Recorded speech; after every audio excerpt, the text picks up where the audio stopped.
Oh, those teen years. There is so much going on during adolescence. It was very difficult for me to decide what to do this voiceover on.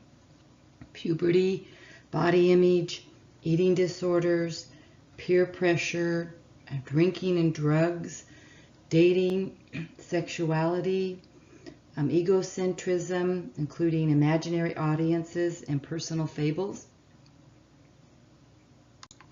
We will be talking about all of those issues in many different avenues in this week's assignments. What I've chosen to do the voiceover on is identity formation. Is it change or crisis? Erikson, who we've learned quite a bit about already, calls this identity versus identity confusion. Basically, the period which a teenager seeks to determine what is unique and distinctive about themselves. They will either identify with what they believe they are and will set a future of positive psychosocial development for themselves, or will be very confused about their identity. And the sense of self is what they call diffused, basically failing to organize around a uniform core identity. Much of this is due to the peer pressure. So the foundation that is set for the teen is very important during this stage. Not only are societal pressures from peers, but also from parents. And this can be a very confusing time for teens as they are more likely to go with what their peers say rather than their parents. Also, up to this point, their educational lives have followed a track. But once they get out of high school, that track ends, leaving adolescents to make very difficult choices about what future they want for themselves. And many don't know.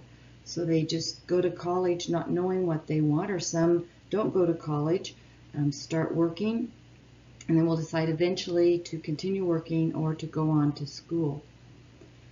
Comparing themselves to others will help clarify their own identities, although many times this leads to drastic consequences. As they rely on peers to define their own identities, learning to form relationships also is a part of this stage, and will lead to what Erikson's next stage in young adult is known as intimacy versus isolation. Gender differences also are important during this time because males and females move through the identity versus identity confusion period differently. Erikson said that males are more likely to experience the societal development stage before committing to an intimate relationship, where females do this in reverse. They seek intimate relationships and then define their identities through these relationships. Because some teens are very confused about what they want to do, they take what we call a psychological moratorium, just some time off. Whether this is just jumping into college, not knowing what they're going to do, just taking their prerequisites, or not going on to school, getting a job. And there's advantages to both. They need this time to really know what they want to do. And for some, economics becomes a factor where they have no choice but to take a job. Others can go to school and work part-time. So there's advantages and disadvantages to both ways of doing this. The biggest limitation of Erikson's theory has been said that he feels that the male identity development was used as a standard against which to compare female identity. Eriksonian researcher James Marcia, he analyzed Erikson's theory and concluded that it involves 4 statuses of identity. Therefore, he updated Erikson's theory to a more modern sense. According to Marcia's approach, psychologically healthy identity development can be seen in those adolescents who choose to commit to a certain course of action or ideology. This slide shows those 4 statuses that Marcia identified. I'm going to go through them in backward order, starting with identity diffusion. Identity diffusion is the status of individuals who have not yet experienced any crisis nor made a commitment.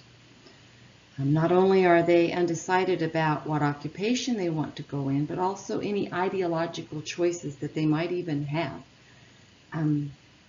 They really show no interest in the matter. So an example of something they would say would be, frankly, I have no idea what I'm going to do. They really aren't concerned about it. Identity foreclosure is where those who have made a commitment but really have not experienced a crisis. This is where I would have been going into college. When I was being raised, I just knew when I graduated from high school I was going on to college. I don't feel like my parents were authoritarian in this matter. It was just an expectation. That was what they wanted me to do. Of course, I had a choice about what I wanted to do. So in this example, identity foreclosure, someone might say, my dad says I'm good with kids and would be a good teacher, so I guess that's what I'll do. Next is the moratorium. Basically, those who are in the midst of a crisis but have not committed yet. So this person would say, I'm taking a job at my mom's bookstore until I figure out what I really want to do. So they realize they're in a crisis and will making a decision. They care about it. They're just taking their time to decide. Then those who have reached identity achievement, they are at the status of individuals who have undergone a crisis and have made a commitment. Thus, they might say, I enjoyed working at an advertising company the last 2 summers, so I plan to go into advertising.